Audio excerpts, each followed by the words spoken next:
پھر اللہ تبارک و تعالی فرماتا ہے سورہ اسراء 17 نمبر کی سورت، فرمایا کہ وَقَضَى رَبُّكَ أَلَّا تَعْبُدُوا إِلَّا إِيَّاهُ وَبِالْوَالِدَيْنِ إِحْسَانًا إِمَّا يَبْلُغَنَّ عِندَكَ الْكِبَرَ أَحَدُهُمَا أَوْ كِلَاهُمَا فَلَا تَقُل لَّهُمَا أُفٍّ وَلَا تَنْهَرْهُمَا وَقُل لَّهُمَا قَوْلًا كَرِيمًا وَاخْفِضْ لَهُمَا جَنَاحَ الذُّلِّ مِنَ الرَّحْمَةِ وَقُل رَّبِّ ارْحَمْهُمَا كَمَا رَبَّيَانِي صَغِيرًا۔ فرمایا کہ اللہ تبارک و تعالی نے فیصلہ کر دیا ہے۔ قضا ربک مطلب امارا ربک، قضا ربک ایک معنی کیا ہے؟ امارا ربک، اللہ نے تمہیں حکم دیا ہے۔ کیا حکم؟ اللہ تعبدوا الا ایاہ، اللہ کے ساتھ کسی اور کو شریک نہ کرو، اللہ ایک کی عبادت کرو۔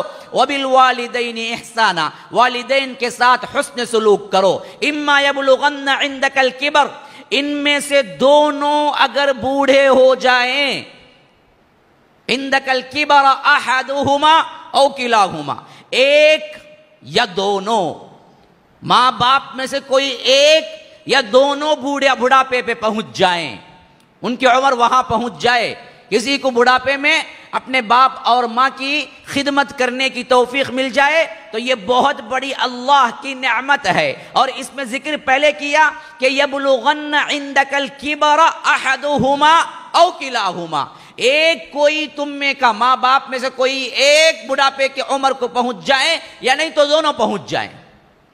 پہلے ایک کا ذکر کیا، بعد میں دونوں کا ذکر کیا۔ کیوں؟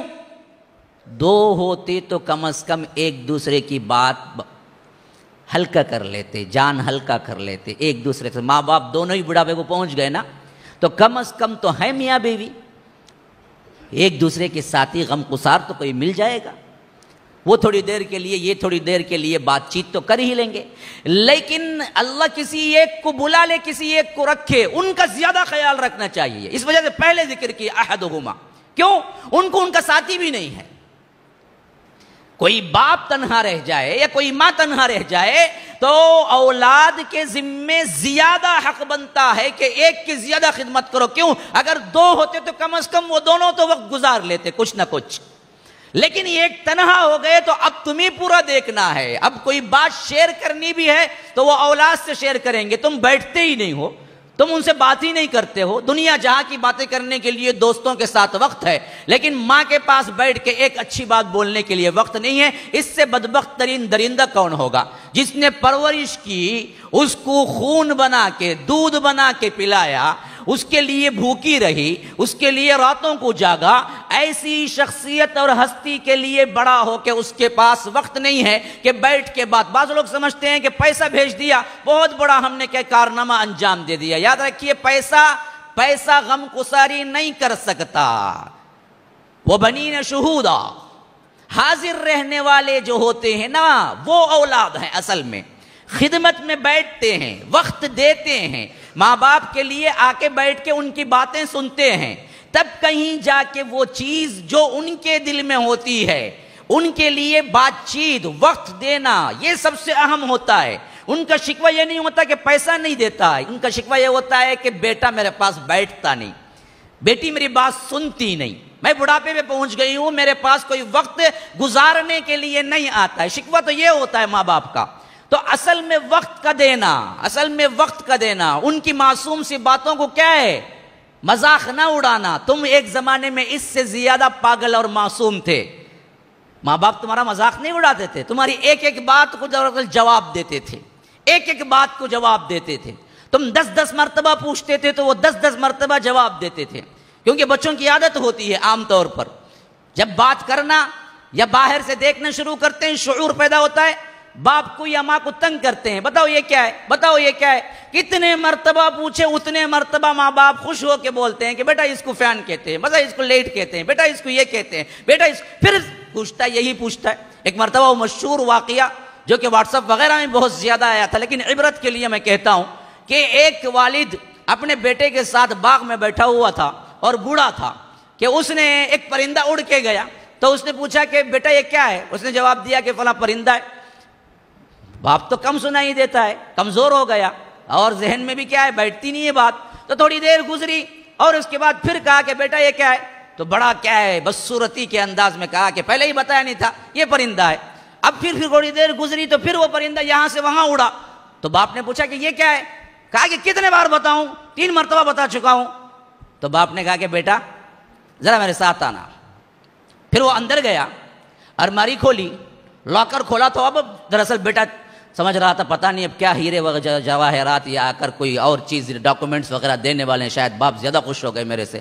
تو اس نے ایک پرانی ڈائری نکالی اور کہا کہ بیٹا تم جب بچپن میں تھے 2-3 سال کے، تم نے ایک مرتبہ میں ایسے ہی باغ میں تمہیں لے کے گیا تھا، تم نے 21 بار میرے سے پوچھا کہ ابا یہ کیا ہے، اور میں 21 بار تمہیں بتایا کہ یہ کیا ہے.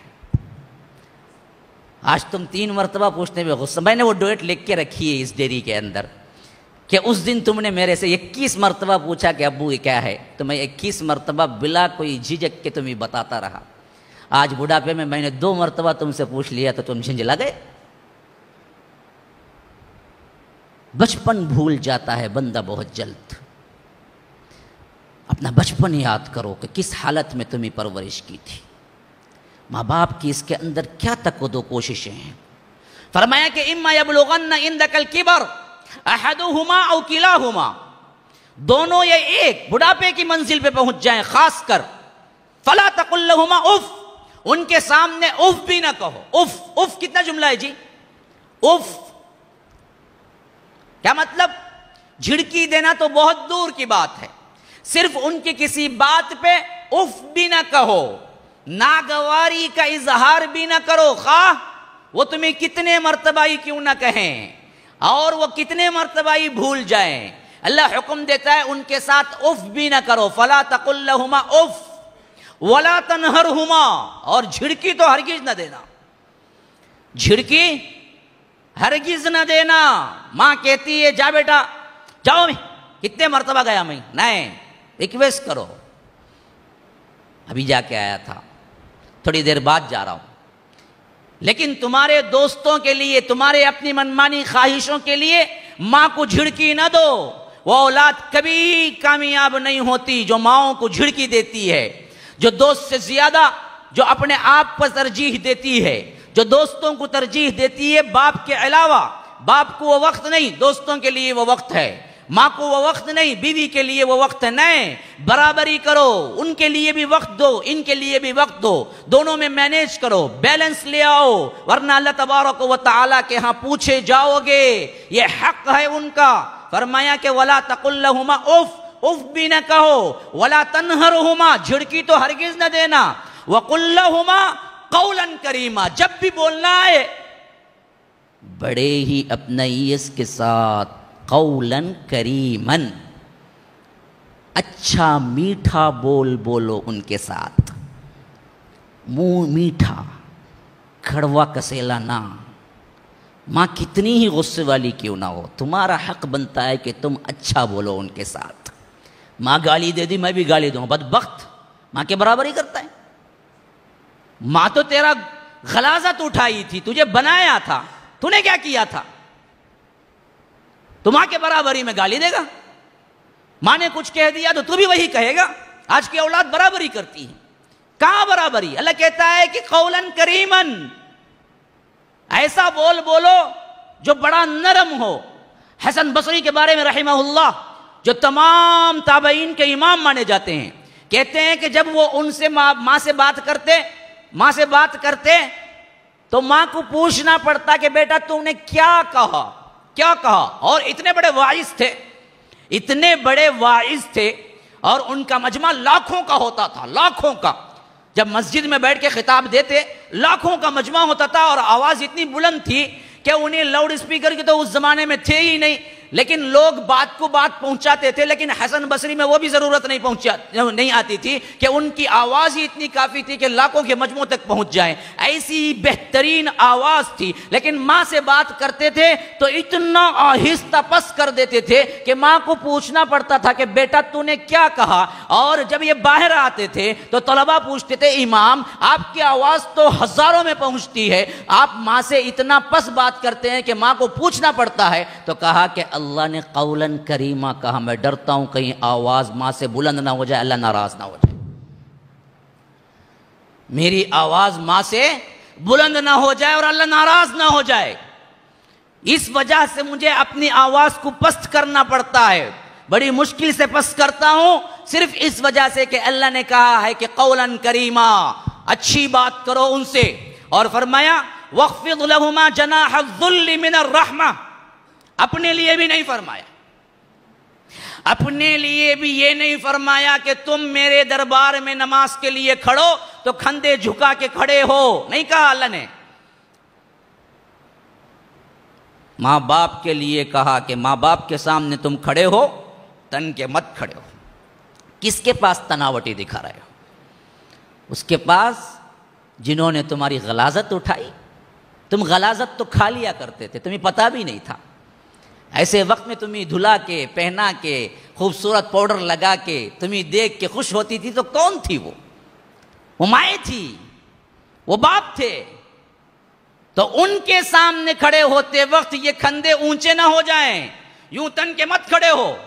کہا کہ وَاخْفِضْ لَهُمَا جَنَاحَ الذُّلِّ مِنَ الرَّحْمَةِ.